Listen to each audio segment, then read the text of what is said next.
Alright, I'm gonna go ahead and navigate back to my house now. From downtown.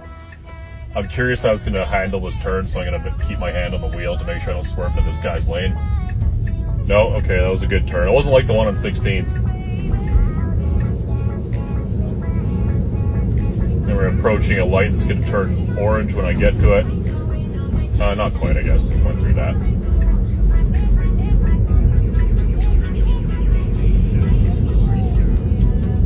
That guy had a set on him.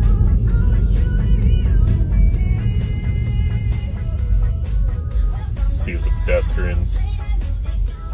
Oh, this is cool. It's gonna take me. I wonder if it's gonna speed ahead of this guy or stay behind him. He seems to be in a hurry. He's halfway in the cross. Oh, he's turning right. Never mind. They're good.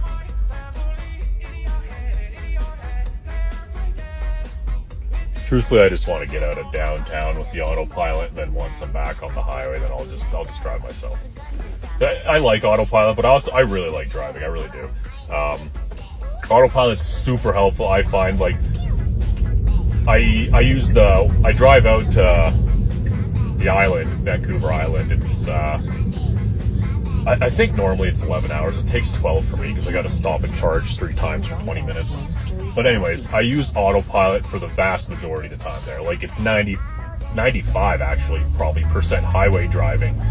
And just the basic autopilot's more than sufficient for that. It really is. So now the car is getting confused because this turns into 2 lanes. Now it's cautiously going around this bus. Like, it turns into 2 lanes, but it's not clearly marked, so it's going kind of slow. The lines are right up here. It didn't... that's a bit sketchy. It didn't signal, and there's a guy behind me kind of like, what are you doing? Again, it's still not signaling. It signals at that's annoying. It should signal sooner than that. That was a clean turn, at least. And it signals over to the left, and you could have just turned into the left lane. I'm not entirely convinced it recognizes all our signs. Because, like, from that one, you could turn into either of these 2 lanes. Like, the far right lane, the one that I was in, you could turn into these 2, and then the second from the furthest right, you can turn into these 2. It all goes straight. This one turns right, this one turns left. But, yeah, very interesting. The woman behind me does, I don't know, you probably can't see her face. I wish you could zoom in on this. She doesn't look impressed. Mind you, she's probably reading the sign on the back of my car. Like, this one too, like, this could be stopped at. Okay, it stopped at this one. It could've, I don't know, I guess it kind of weighs maybe slamming on the brakes versus going through it for a safety thing. I have no idea. I'll do I did half zoomed out. I'm gonna do or half zoomed in rather. I'm gonna do a zoom out again for the rest of this trip. This has been it's been very enjoyable. I do actually really like this.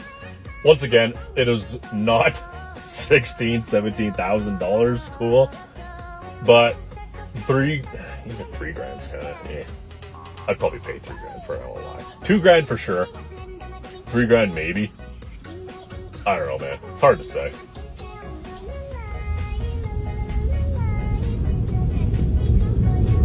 I mean, I understand why it's so expensive, but just because I understand why something's so expensive doesn't mean I'm going to pay for it. That was interesting.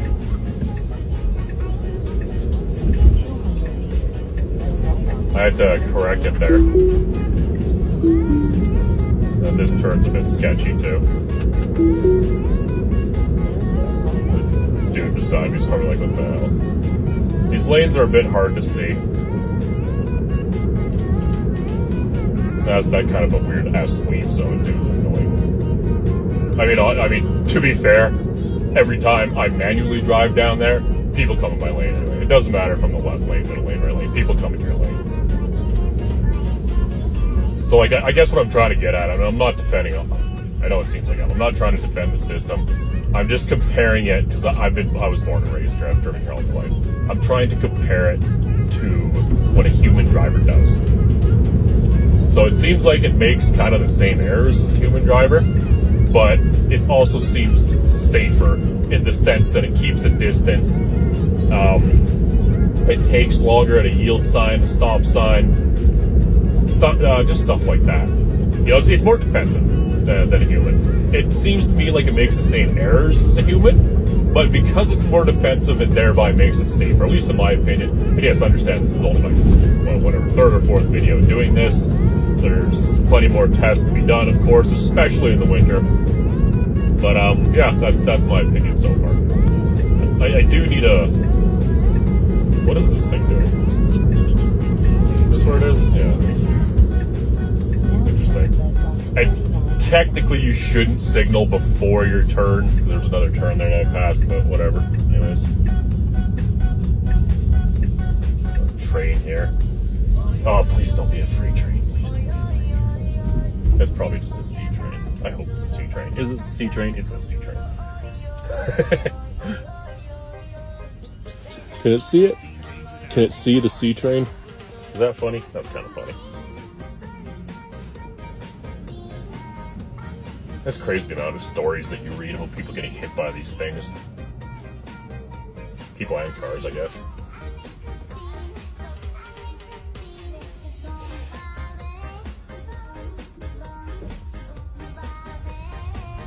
Now it's showing that the light's red.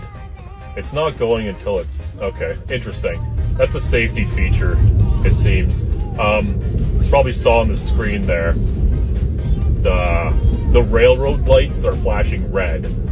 I think that's universal. Anyways, so it read it as a stop sign, or maybe it's just a safety feature. Going really slow over this bump right here. Oh, that guy behind me is probably so pissed. But whatever.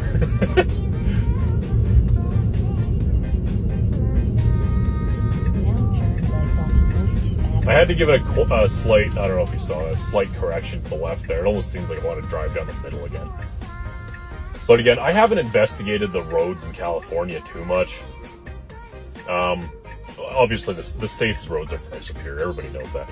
But I guess I just mean for the dotted line versus, and then the duration the dotted line is. Like, that's a solid line here, but then it starts a solid line from no line. So it's, I guess, in my mind, it's almost improperly done. But who knows? I feel like there should always be more beta testers in Canada for this reason. Like, it's cool to like test this out in the States and stuff, but like, you know, autopilot, you're trying to sell it everywhere. It did a complete turn into the right lane, which also is technically incorrect. You should be turning into the leftmost lane. Yeah.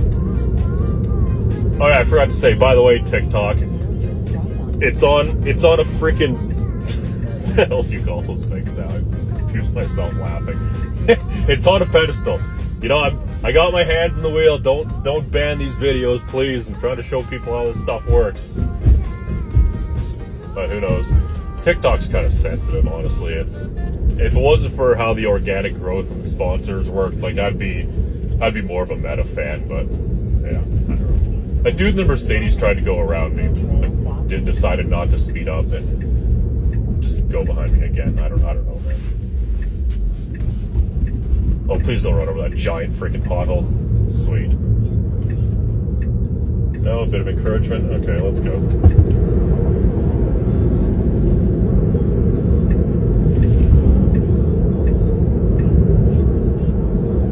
I just didn't want to take that guy off too much behind me.